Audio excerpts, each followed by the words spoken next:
En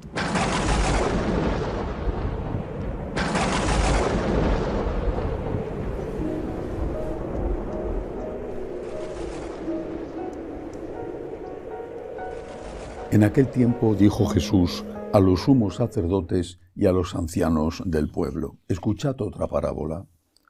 Había un propietario que plantó una viña, la rodeó con una cerca, cavó en ella un lagar, construyó una torre, la arrendó a unos labradores y se marchó lejos. Llegado el tiempo de los frutos, envió sus criados a los labradores para percibir los frutos que le correspondían. Pero los labradores, agarrando a los criados, apalearon a uno, mataron a otro y a otro lo apedrearon. Envió de nuevo otros criados más que la primera vez e hicieron con ellos lo mismo. Por último les mandó a su hijo, diciéndose: tendrán respeto de mi hijo. Pero los labradores, al ver al hijo, se dijeron: este es el heredero. Venid, lo matamos y nos quedaremos con la herencia. Y agarrándolo lo sacaron fuera de la viña y lo mataron. Cuando vuelva el dueño de la viña, ¿qué hará con aquellos labradores? Le contestan: hará morir de mala muerte a esos malvados y arrendará la viña a otros labradores que le entreguen los frutos a su tiempo. Y Jesús les dice: ¿no habéis leído nunca en la Escritura: la piedra que desecharon los arquitectos es ahora la piedra angular? Es el Señor quien lo ha hecho. ¿Ha sido un milagro patente? Por eso os digo que se os quitará a vosotros el reino de Dios y se dará a un pueblo que produzca sus frutos. Palabra del Señor. Gloria a ti, Señor Jesús. Este Evangelio nos invita a meditar sobre los derechos de Dios. Los derechos de Dios y los derechos de las personas que creen en Dios. Fijémonos primero en los derechos de Dios y de las personas que creen en Dios, visto desde el punto de vista social. Cada vez hay una persecución mayor contra los cristianos e incluso se puede decir, aunque a otro nivel, contra los creyentes. Hasta la propia ONU esta semana ha reconocido que la persecución contra los creyentes en general en el mundo va en aumento. El laicismo es cada vez más agresivo. Aquellos que hace años pedían respeto y tolerancia porque decían: si yo quiero abortar y tú no tienes por qué impedírmelo porque es según tu religión, se han convertido en dictadores, la dictadura del relativismo, que no permiten ni siquiera estar rezando en silencio, sin pancartas y sin nada, delante de una clínica abortista. La agresividad de los ateos contra los cristianos, sobre todo contra los cristianos y muy especialmente contra los católicos, va en aumento, repito, reconocido incluso por las propias Naciones Unidas. Hace ya años un arzobispo español, Monseñor Fernando Sebastián, que ya falleció, en una polémica con los gobernantes de entonces, que como ahora eran sociocomunistas, a propósito de la libertad religiosa, uno de estos políticos le dijo: es que España ya no es cristiana y por lo tanto no hay un derecho que sea para la Iglesia. Él le contestó: pero en España seguimos existiendo los católicos. Como personas y como ciudadanos también tenemos derechos. Por lo tanto, hay un derecho que hay que reivindicar. Pero usted no puede reivindicar un derecho para su religión, pero puedo reivindicar un derecho para mí como persona, que tengo derecho a la libertad religiosa. Esto es algo que no hay que olvidar. Ahora, sería erróneo, injusto, decir que los acosos y persecuciones a los cristianos proceden solo de los laicistas. Eso será en determinados países, pero no en otros. Hay una persecución contra los cristianos en general en los países musulmanes. Y digo incluso en aquellos países donde existen iglesias y la gente puede ir, pero si uno de esos, una persona de ese país de origen y nacida musulmana se hace cristiana, esa persona es acosada y perseguida. Por lo tanto, ahí hay una discriminación. Pero si nos vamos a la India, vemos que los hindúes, por supuesto, extremistas, pero muchos, además el partido en el gobierno está a veces apoyándoles, pues vemos que los hinduistas persiguen y acosan a cristianos y a musulmanes. Y si nos vamos a algún país donde sea mayoría budista, vemos que los budistas acosan a hindúes y a cristianos. Creo que tenemos un problema global, que es el de no respetar la libertad religiosa. Y eso forma parte del respeto a los derechos de Dios, a través del respeto a las personas que creen en Dios.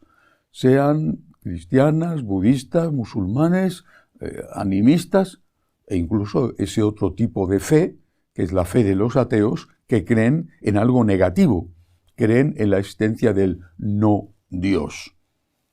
Si no hay respeto a que el otro pueda tener sus creencias siempre y cuando sus creencias, naturalmente, no sean unas creencias que hagan daño al bien común, por ejemplo, una secta, las hay en la India, una secta que considere que para contentar a sus dioses hay que matar gente. Bueno, mire usted, eso se sale fuera de lo que está permitido por el bien común. Respeto a la libertad religiosa, respeto a los derechos de Dios a través del respeto de los derechos de los que creen en Dios. Pero vamos ahora hacia adentro, hacia los creyentes, el respeto que los creyentes, en este caso los católicos, tienen que darle a Dios y a las cosas de Dios. Considero que en el Islam es una opinión mía, por supuesto, hay muchas cosas negativas, pero también hay cosas positivas. Por ejemplo, el respeto que tienen a Dios. Ese respeto a Dios que tienen muchos musulmanes, ese respeto a Dios ya lo quisiera yo ver en muchos católicos. Eso no significa que todos los musulmanes respeten a Dios y que ningún católico lo respete. Eso es absurdo. Hay muchísimos católicos que respetan a Dios y que tienen a Dios en el primer lugar de su vida. Pero es admirable el respeto hacia Dios de los musulmanes. Incluso me atrevo a decir que también es admirable el respeto a Dios de muchas personas que están en las sectas pseudo-cristianas, con todo lo negativo que es mucho que hay en esas sectas. ¿Qué nos está pasando a los católicos? ¿Por qué no tenemos a Dios en el lugar que tiene derecho a estar, en el primer lugar de nuestra vida? Cuando comparas una persona que, quizá porque sea un converso, está en una secta, con una persona que es un católico de tipo medio, no digo un católico fervoroso, cuando comparas dices, ¿qué le pasa a este católico? ¿Por qué está tan tibio? Y eso se nota en todo, en la asistencia a los actos religiosos, en la colecta, incluso se nota hasta en la defensa de determinados valores y principios, como es la lucha contra el aborto. En países como Brasil, por ejemplo, hablo en líneas generales, los católicos son a favor de la vida, por supuesto, y muchos lo son de una manera fervorosa e intensa, pero la gran batalla la han dado últimamente los protestantes, que también hay protestantes que no lo son, por supuesto. Y así pasa en otros lugares de América. ¿Qué nos está pasando a los católicos? No sé si eso tendrá que ver con una relación con Dios, no digo falsa, pero sí incompleta. Durante años se ha hecho una catequesis que hoy ya la han asumido los que empezaron a ser mal educados cuando eran niños y hoy son adultos e incluso ancianos. Y continuamente se decía, Jesús es tu amigo. Jesús es tu amigo, cosa que es verdad, mi amigo. Bueno, y los niños cantaban una canción de misa que iban a ver a su amigo Jesús. Jesús es su amigo. No, esto no es una herejía. Jesús es tu amigo. Y se ha insistido en que Dios te ama, lo cual es verdad. Y se ha insistido en que Dios es misericordia, lo cual es cierto. Es nuestro amigo, es misericordioso, nos ama. Todo esto es verdad. Pero a veces no hay peor mentira que una media verdad. Es cierto que Jesús es mi amigo, que es misericordia, que me ama, es cierto, pero hemos olvidado algo que no han olvidado los musulmanes, los judíos, y que no han olvidado tampoco los miembros de las sectas. Jesús es mi Señor, Dios es mi Señor. El valor de que sea mi amigo y que tenga misericordia, el valor de que me ame, viene de que es mi Señor, mi Dios, el Todopoderoso, el Juez justo, el Creador del universo. Se ha hecho hombre por mí, se ha hecho mi amigo, se ha rebajado, lo dice San Pablo, a la categoría de esclavo. Siendo Dios, se hizo hombre y se rebajó a la categoría de esclavo. Ahí está el mérito, en que el grande se hace pequeño por amor. Si olvidamos que Dios es el Señor, es el Creador, es el Todopoderoso, si olvidamos esto, transformamos a Dios en la segunda persona de la Santísima Trinidad, Jesucristo, le transformamos en un colega, usando un término típico del lenguaje coloquial español. Es un coleguita, es uno más. Jesús no es uno más, no lo es. Jesús es Dios. Jesús es mi Señor. Le debo respeto, le debo reverencia, le debo honor, le debo obediencia y, por supuesto, le debo amor. Pero Jesús es Dios. ¿Cuánto tiempo llevamos sin que nos digan esta verdad que fundamenta el resto? Claro que es misericordia, claro que es el que me salva, el que me perdona, el que está a mi lado siempre. Pero el mérito, la grandeza de eso es que siendo Dios se hizo hombre, pasó por uno de tantos, siendo el Todopoderoso y el Creador, se hizo esclavo. Si yo contemplo la Eucaristía, y es una meditación que hago con una cierta frecuencia, cuando yo contemplo la Eucaristía, cuando rezo ante el sagrario todos los días, ¿qué es lo que yo veo? Bueno, dentro del sagrario está el Señor. ¿Qué es lo que yo veo? Fragilidad, debilidad, un fragmento de pan que cualquier desalmado, lleno de odio o loco, puede abrir, derramar, destrozar, como destrozaron el cuerpo de aquel Cristo crucificado en el Gólgota. Veo fragilidad, veo debilidad, pero esta fragilidad y esta debilidad, ¿de quién es y por qué? Es del Todopoderoso. Cuando contemplo el cielo, es un bellísimo salmo, obra de tus manos. ¿Qué es lo que yo veo? El poder de Dios, la grandeza de Dios. Y después dirijo mi mirada desde el poder de Dios a través de sus obras, que se manifiesta a través de sus obras, a la debilidad de Dios en un fragmento de pan en el sagrario. Pero si yo no reconozco que es el mismo, no valoro la debilidad de Dios. El Todopoderoso se ha hecho pequeño, hombre, y aún más pequeño, Eucaristía, pero es el Todopoderoso. No puedo decir, como es débil le maltrato. comulgando en pecado, por ejemplo.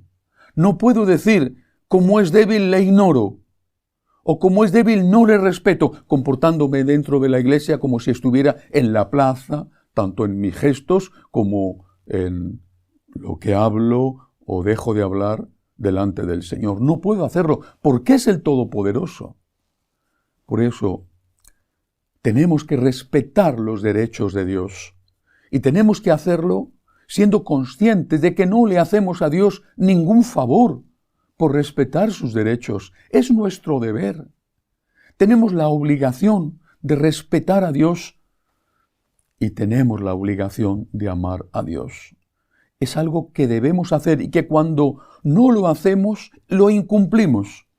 Y cuando lo hacemos no estamos haciendo nada extraordinario. El Evangelio de hoy dice que había plantado la viña y que fue a cobrar los frutos que le correspondían.